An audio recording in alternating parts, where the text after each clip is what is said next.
Сәлем достар, бүгін біз шоколадная молочная девочка тортын дайындайтын боламыз. Ең әуелі шоколадный крем дайындаймыз. Сотейнигімізге сүтімізді құйып, жылыту үшін отқа жібереміз. Бөлек ыдысқа кукурузный крахмал, ұн, жұмыртқаның сарысын, қантты салып, және жылы 40 мг сүт құйып, жақсылап араластырамыз. Онымен крахмалымыз ірімтік болып қалмау керек. Осы уақыт арасында сүтімізде жылып үлгерді. Сүтіміздің жартысын крахмалды смеске құйып, араластырып, одан кейін оны қайтадан сотейниктегі сүтке құйып, отқа жібереміз. Кремімізді орташа отта қолымызды үзбестен араластырамыз. Себебі құрамында крахмал мен ұн болғандықтан түбіне жабысып қалуы мүмкін. Міне видеода көріп тұрғандарыңыздай креміміз дайын болып қалды. Ең алғашқы осындай бүлкілдер пайда болған кезде отымызды сөндіріп, тағы да 30 секундтай үзбей араластырамыз. Міне заварной креміміз дайын болды десек те болады. Бөлме температурасындағы сары майымызбен шоколадымызды салып, тағы да венчиктің көмегімен жақсылап шоколад пен сары май ерігенше араластырамыз. Міне көріп тұрғандарыңыздай шоколадымыз жақсылап араласты, еріді. Кремімізге осындай қоюлықта крем пайда болады. Оны бөтен ыдысқа құйып, бетін пищевой пленкамен жауып қоямыз. Пленканы кремге тигізіп тұрып жабамыз. Суығанша бөлме температурасында ұстаймыз, одан кейін холодильникте салқындатамыз. Енді шоколадный корж дайындайтын боламыз.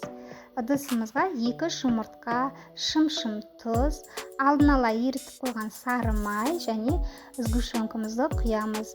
Бәрі бөлме температурасында болу керек. Бәрін қол венчикпен жақсылап араластырамыз. Миксердің қажеті де жоқ.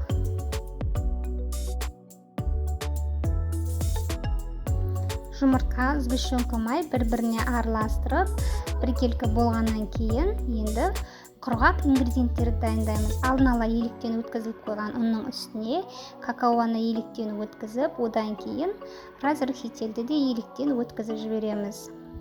Осы 3 құрғақ ингредиентті бір-бірімен араластырып, жұмыртқалы сгущенка қосылған смесіміздің үстіне қосып, жақсылап венчикпен араластырамыз біркелкі болғанша.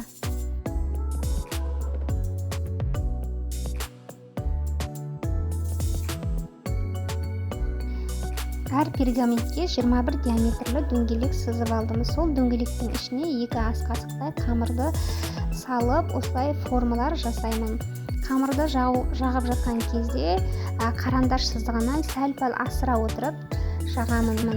Шамамен 190-200 градуста дайын болғанша пісіреміз. Шоколадный корждардың түрінен дайын болғанын байқау қиынырақ, сондықтан жан-жағын ортасын саусағымызбен ұстап көру арқылы піскенін байқай аламыз. Міне корждарымыздың бәрі әп-сәтте пісіп шықты. Енді әр қайсысын 21 диаметрлі кольцамен кесіп аламын. Енді холодильниктен шыққан салқын сливкеміздің үстіне аздаған қант пен какао ұнтағын салып, формасын ұстайтын крем болғанша миксерлейміз.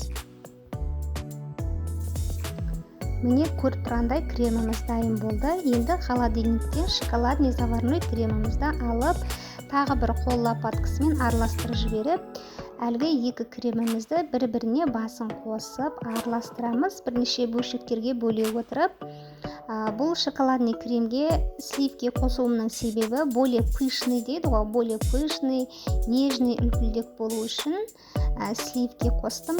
Енді шамамен 120 грамдай кремді бөлек алып қаламын. Қалған кремді корждарымның арасына бірдей қылып бесігін көмегімен өлшей отыра жағамын.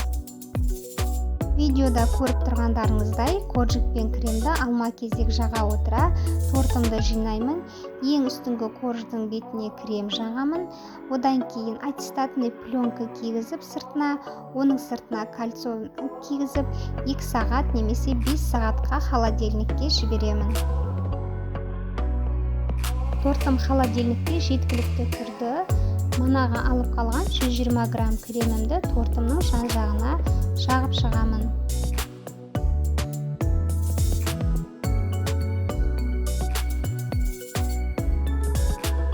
тортымды холодильникке қоя тұрамын да шоколадный глазурь дайындаймын. 50 грамм ыстық сливкеге 50 грамм шоколад салып, шоколадым ерігенше жақсылап араластырамын. Корждардың шетінен кесіп алған обрезкілерімізді лақтырмаймыз, оны блендердан өткізіп, тортымыздың сыртына жабыстырамыз, үстіне шоколадный глазурь жағамыз.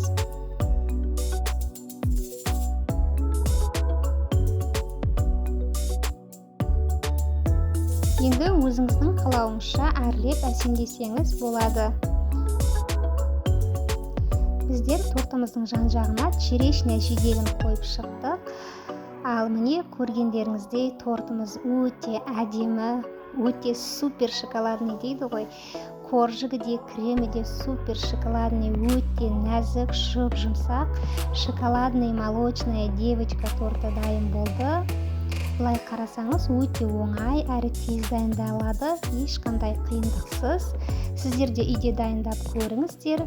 Сіздермен бірге болған Әсемгүл.